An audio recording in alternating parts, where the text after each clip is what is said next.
been worth coming in here and cleaning this out. That's why we call this the 44 Woods.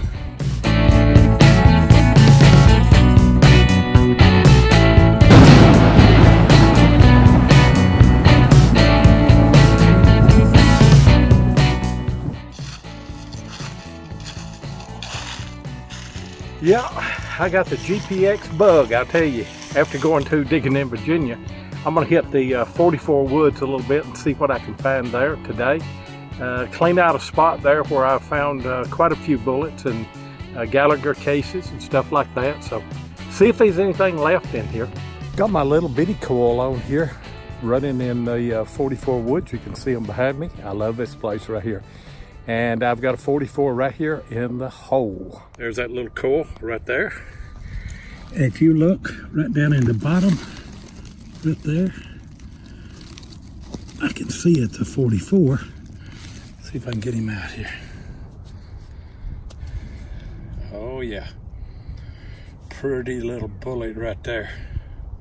I'm just coming in here digging any little light signal that I can hear that stays a little bit smooth. And I've got another Colt 44 right here. Drop. I'm gonna go right up through here and clean all of these logs and things out of the way, because I found the other one just to the right, and there's a pile of 44s that have come out of here using that 10x5 coil. Worked on up the hill just a little ways here, and I've got an iron buckle that's probably maybe off of a knapsack or horse tack or cartridge box, you don't know. Still cleaning out all of this junk right in here. I've got a little ways to go on up to that log up there. I got another Burnside case right there. Got a little hole right here in the middle where the fire would go through and ignite the powder behind the bullet. That thing was probably about that long. Up next to this cedar tree right here, I got a faint tone. It's down deep too. It's another 44.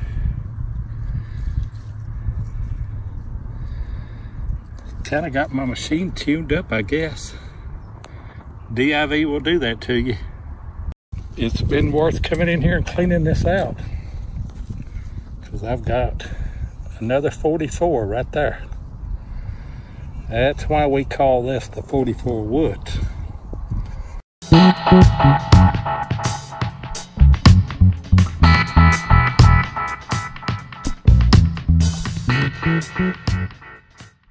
Horseshoes are a common find when detecting old sites, and they have a very interesting history.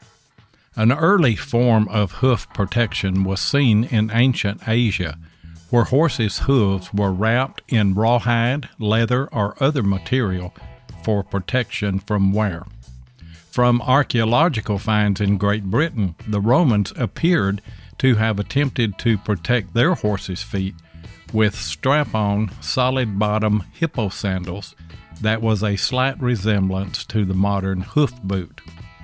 Existing references to the nailed shoe are relatively late, first known to have appeared around 900 AD. Around 1000 AD, cast bronze horseshoes with nail holes became common in Europe.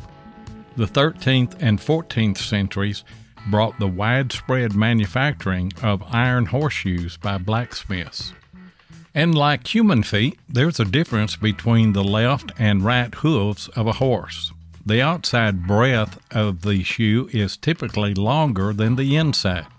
In fact, prefabricated horseshoes are even marked to indicate whether they are made for the right or left hooves. And did you know that the horseshoe has long been considered lucky? They were originally made of iron, a material which was believed to ward off evil spirits, and traditionally were held in place with 7 nails, 7 being the luckiest number. The superstition acquired a further Christian twist due to a legend surrounding the 10th century saint, Dunstan, who worked as a blacksmith before becoming Archbishop of Canterbury. The legend recounts that one day the devil walked into Dunstan's shop and asked him to shoe his horse. Dunstan pretended not to recognize him and agreed to the request. But rather than nailing the shoe to the horse's hoof, he nailed it to the devil's own foot, causing him great pain. Dunstan eventually agreed to remove the shoe, but only after gaining a promise from the devil that he would never enter a household with a horseshoe nailed to the door.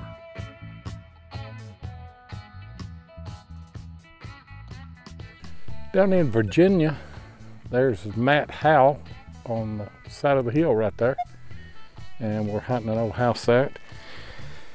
And here's my first good find. I've got scared me for a minute. I couldn't see the eagle on there, and I didn't know what kind of button it was, but it's a great seal. Still got the shank on the back of it. Also found this a while ago. Not sure on the age on that, but it's a pretty piece. This is probably an 1830s log cabin that we're hunting here, but it's had occupation on down through the years. Coming up from where the old log cabin was, and there's springs all up in here just pouring out of the ground. I got a good signal here, and you can see that it's a wheat scent right there, but there's the impression where it was at. Not a great find, but I'll sure take it. Wheat penny. I put on my 10x5 coil, and it's windy. I'm trying to keep my back to the wind. I've got a 4-hole sewing button, and you see the where that was laying at. That would be period right there. Right out from where we park at on the trucks. Everybody tries to hit the field and go deep. Sometimes it's right by the truck. Doing a little bit of scouting here. It shows an old house site was up here at the top, and I think it's an old house. And indeed, this is an old find right here. It is a nice tomback button. Shanks broke off of it. Love those tombacks. That's 1700s right there. Well, it's official now. It's a Digging with 7 episode.